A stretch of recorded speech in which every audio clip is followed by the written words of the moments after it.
Hello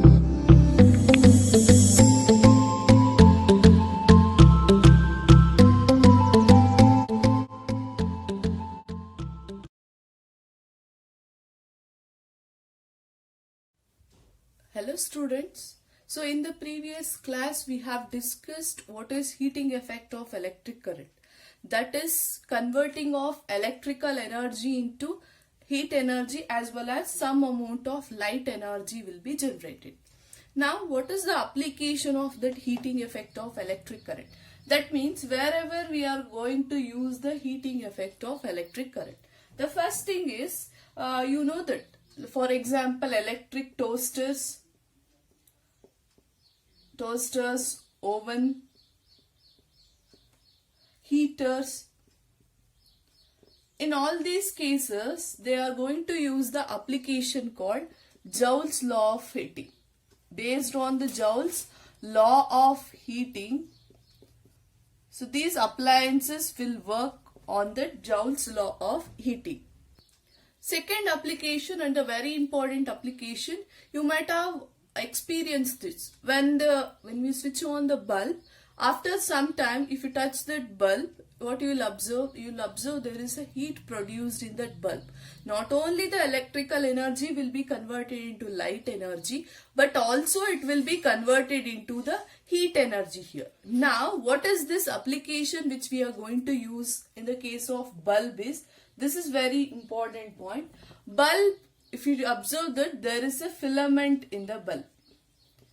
The filament which will be used in a bulb is tungsten. Tungsten is a filament which will be used in a bulb.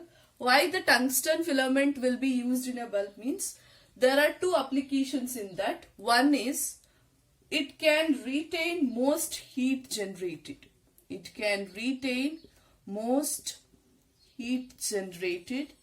That is the one application, and also it has high melting point. It has high melting point. Its melting point is 3380 degrees Celsius. So what does this means? It can retain most heat generated means it has high temperature resistance. That means when more amount of current is passed through the bulb, that should not melt easily. That is the very important. That is why it has the high melting point.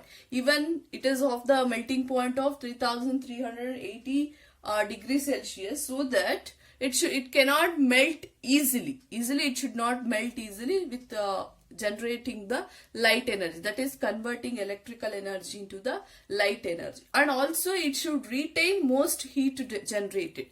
If it has the high melting point means it should resist the more heat which will be generated in the given bulb. That is one of the application of heating effect of electric current. And another one most important, in the case of tungsten, it will be thermally isolated.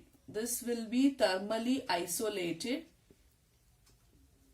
Thermally isolated to make sure that less heat is passed through the surrounding. That means if that bulb is thermally isolated, that is most thermally isolated with the chemicals called argon and nitrogen. These are the two substances which will be used. They are chemically inactive substances. So that is why these substances are used. If they have used these substances, that means whatever the heat which will be generated, which will retain in that substance itself. That is, if you take a bulb means the heat which will be generated should not go out of that bulb. If it does go out of that bulb means the more loss of heat will be generated inside the bulb. This loss of heat can be provided, or this loss of heat can be overcome when we thermally isolate that bulb with argon and the nitrogen substances. So one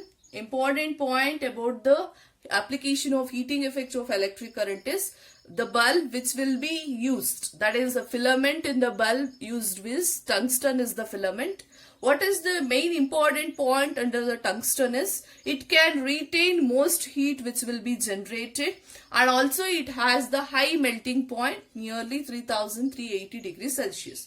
And also the bulb the surface of that bulb will be thermally isolated, so that whatever the loss, whatever the heat generated should not escape to the surrounding. The heat which will be generated should not escape to the surrounding. That is the very important point here. Okay, these are the points under the heating effect of electric current. And the third point, and which is the very important one, is, so another one, last application under the heating effect of electric current is fuse. What is this use of fuse means? It protects the circuit or any device from the high current. This fuse will be connected in series with the devices, so that when there is high amount of current that is passed through the fuse, means through the fuse the current will be passed. That fuse, it is having the fuse wire which has the high resistance. So this fuse has the high resistance, which is mostly made up of alloy or some of the metals. This wire will be made. When there is high amount of current is passed through this wire, the wire will breaks and does not affect any of the devices which will be connected. So that is the main application of the fuse, which protects the device from the high current. By damaging the wires, the wire will breaks down, but there is no any effect to the devices which is connected in the series.